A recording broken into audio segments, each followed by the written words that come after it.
هنقدم لكم مبادرة بعنوان احمي نفسك الكترونيا. طبعا هذه المبادرة تحت اشراف مديرنا الفاضل واسرة التربية الاجتماعية بمدرستنا ميت الرخا رقم 1. بعد الترحيب بمديرنا الفاضل، زملائي اعضاء هيئة التدريس الكرام، اعزائي الطلبة والطالبات، طبعا في موضوع شاغل الرأي العام وهو اخطار الالعاب الالكترونية او اخطار الانترنت. طبعا قبل اي حاجة اعمل في حاجة اسمها سلبيات وايجابيات الانترنت. طبعا الانترنت له ايجابيات كثيرة، ومنها قامت الدولة بعمل روابط مفيدة الكترونيا للاستفادة منها، ومن اهمها الحكومة الالكترونية. دي اولا. ثانيا هناك مجموعة من الروابط المفيدة، منها المنصة الرقمية، المكتبة الرقمية وجميعها، وروابط الخاصة بالتعليم الثانوي والتعليم عن بعد. كل هذه منصات تعتبر من الايجابيات للانترنت. وهناك جماعة في مدرستنا اسمها مدرسة مناهضة العادات السيئة، واتكلمنا قبل كده عن عادة التدخين واضرارها. اليوم جماعة مناهضة الالعاب الالكترونية الخطرة. طبعا السلبيات، هناك العديد من السلبيات للانترنت، منها الالعاب التي تدعو الى الارهاب والعنف.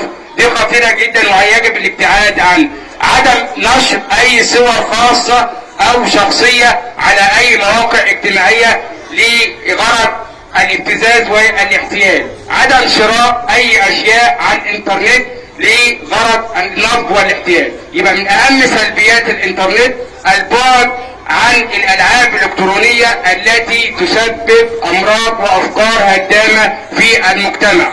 وثانيا ممارسة الرياضة هي عبارة عن ممارسة وليست العاب. يجب ان تمارس الرياضة فعليا في الاندية والمدارس غير الالعاب الالكترونية الخاصة. طبعا مبادرتنا او كلمتنا احمي نفسك الكترونيا، هذه المبادرة اطلقتها مدرستنا لحماية طلابنا من اخطار الالعاب الالكترونية. وبعض السلبيات ايضا تسبب الالعاب الالكترونية او الحروب الالكترونية مجموعة من الامراض، منها امراض السمنة، امراض الغربة او العزلة، ودي امراض نفسية، الانعزال عن الاخرين وهذا مرض مهم جدا.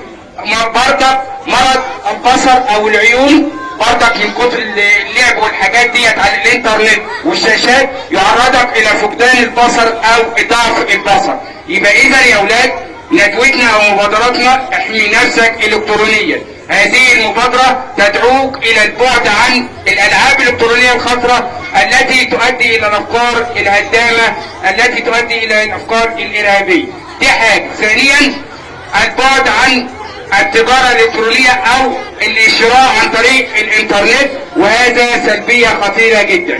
يبقى خلاصة كلامنا عشان ننهي، يبقى قامت مدرستنا بعمل مبادرة تحت عنوان احمي نفسك الكترونيا، وقامت بعمل ارشادات بايجابيات وسلبيات الانترنت في حياتنا، ويجب ان تعي او تفتكر مجموعة الايجابيات وان تبتعد كل البعد عن السلبيات التي تسبب الامراض، الانعزال، الغربة، الافكار الهدامة وغيرها من الامراض، وعدم نشر اي صور شخصية على مواقع التواصل دعوة للابتزاز والاحتيال.